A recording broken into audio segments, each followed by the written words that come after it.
تب یروبال یعنی جدون اور سب لوگ جو اس کے ساتھ تھے سویرے ہی اٹھے اور ہرود کے چشمہ کے پاس ڈیرا کیا، اور مدیانیوں کی لشکرگاہ ان کے شمال کی طرف کوہ مورا کے متصل وادی میں تھی۔ تب خداوند نے جدون سے کہا، تیرے ساتھ کے لوگ اتنے زیادہ ہیں کہ میں مدیانیوں کو ان کے ہاتھ میں نہیں کر سکتا۔ ایسا نہ ہو کہ اسرائیلی میرے سامنے اپنے اوپر فخر کر کے کہنے لگیں کہ ہمارے ہاتھ نے ہم کو بچایا۔ سو تو اب لوگوں میں سنا سنا کر منادی کر دے کہ جو کوئی ترسان اور ہراساں ہو وہ لوٹ کر کوہ جلعاد سے چلا جائے۔ چنانچہ ان لوگوں میں سے 22,000 تو لوٹ گئے اور 10,000 باقی رہ گئے۔ تب خداوند نے جدون سے کہا کہ لوگ اب بھی زیادہ ہیں، سو تو ان کو چشمہ کے پاس نیچے لیا، اور وہاں میں تیری خاطر ان کو آزماؤں گا، اور ایسا ہوگا کہ جس کی بابت میں تجھ سے کہوں کہ یہ تیرے ساتھ جائے وہی تیرے ساتھ جائے، اور جس کے حق میں کہوں کہ یہ تیرے ساتھ نہ جائے وہ نہ جائے۔ سو وہ ان لوگوں کو چشمہ کے پاس نیچے لے گیا، اور خداوند نے جدون سے کہا کہ جو اپنی زبان سے پانی چپڑ چپڑ کر کے کتے کی طرح پیے اس کو الگ رکھ، اور ویسے ہی ہر ایسے شخص کو جو گھٹنے ٹیک کر پیے۔ سو جنہوں نے اپنا ہاتھ اپنے منہ سے لگا کر چپڑ چپڑ کر کے پیا گنتی میں 300 مرد تھے، اور باقی سب لوگوں نے گھٹنے ٹیک کر پانی پیا۔ تب خداوند نے جدون سے کہا، میں ان 300 آدمیوں کے وسیلہ سے جنہوں نے چپڑ چپڑ کر کے پیا تم کو بچاؤں گا، اور مدیانیوں کو تیرے ہاتھ میں کر دوں گا، اور باقی سب لوگ اپنی اپنی جگہ کو لوٹ جائیں۔ تب ان لوگوں نے اپنا اپنا توشہ اور نرسنگا اپنے اپنے ہاتھ میں لیا، اور اس نے سب اسرائیلی مردوں کو ان کے ڈیروں کی طرف روانہ کر دیا، پر ان 300 مردوں کو رکھ لیا، اور مدیانیوں کی لشکرگاہ ان کے نیچے وادی میں تھی۔ اسی رات خداوند نے اس سے کہا کہ اٹھ اور نیچے لشکرگاہ میں اتر جا، کیونکہ میں نے اسے تیرے ہاتھ میں کر دیا ہے۔ لیکن اگر تو نیچے جاتے ڈرتا ہے تو تو اپنے نوکر فورا کے ساتھ لشکرگاہ میں اتر جا،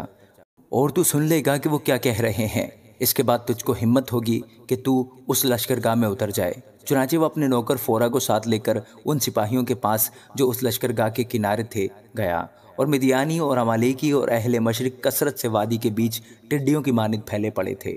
اور ان کے اونٹ کثرت کے سبب سے سمندر کے کنارے کی ریت کی مانند بے شمار تھے۔ اور جب جدون پہنچا تو دیکھو وہاں ایک شخص اپنا خواب اپنے ساتھی سے بیان کرتا ہوا کہہ رہا تھا، دیکھ میں نے ایک خواب دیکھا ہے،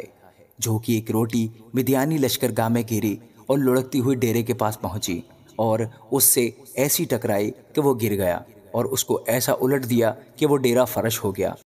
تب اس کے ساتھی نے جواب دیا کہ یہ یواس کے بیٹے جدون اسرائیلی مرد کی تلوار کے سوا اور کچھ نہیں، خدا نے مدیان کو اور سارے لشکر کو اس کے ہاتھ میں کر دیا ہے۔ جب جدون نے خواب کا مضمون اور اس کی تعبیر سنی تو سجدہ کیا، اور اسرائیلی لشکر میں لوٹ کر کہنے لگا، اٹھو کیونکہ خداوند نے مدیانی لشکر کو تمہارے ہاتھ میں کر دیا ہے۔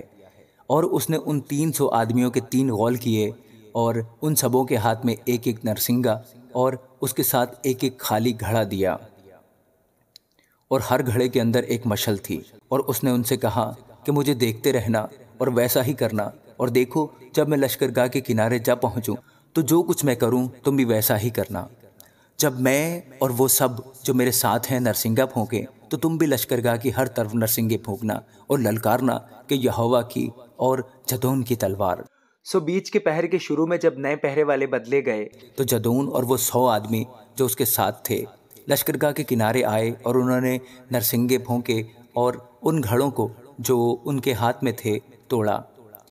اور ان تینوں غولوں نے نرسنگے پھونکے اور گھڑے توڑے، اور مشلوں کو اپنے بائیں ہاتھ میں اور نرسنگوں کو پھونکنے کے لیے اپنے دہنے ہاتھ میں لے لیا، اور چلا اٹھے کہ یہوہ کی اور جدون کی تلوار۔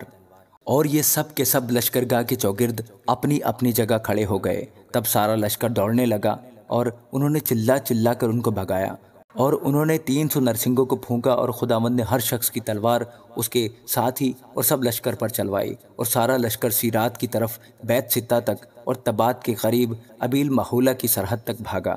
تب اسرائیلی مرد نفتالی اور عاشر اور منسی کی حدود سے جمع ہو کر نکلے اور مدیانیوں کا پیچھا کیا، اور جدون نے افرائیم کے تمام کوہستانی ملک میں قاصد روانہ کیے، اور کہلا بھیجا کہ مدیانیوں کے مقابلہ کو اتر آؤ، اور ان سے پہلے پہلے دریائے یردن کے گھاٹوں پر بیت برا تک قابض ہو جاؤ۔ تب سب افرائیمی جمع ہو کر دریائے یردن کے گھاٹوں پر بیت برا تک قابض ہو گئے، اور انہوں نے مدیان کے 2 سرداروں اوریب اور زیب کو پکڑ لیا، اور اوریب کو اوریب کی چٹان پر اور زیب کو زیب کے کولہو کے پاس قتل کیا، اور مدیانیوں کو رگیدہ اور اوریب اور زیب کے سر یردن پار جدون کے پاس لے آئے۔ آمین۔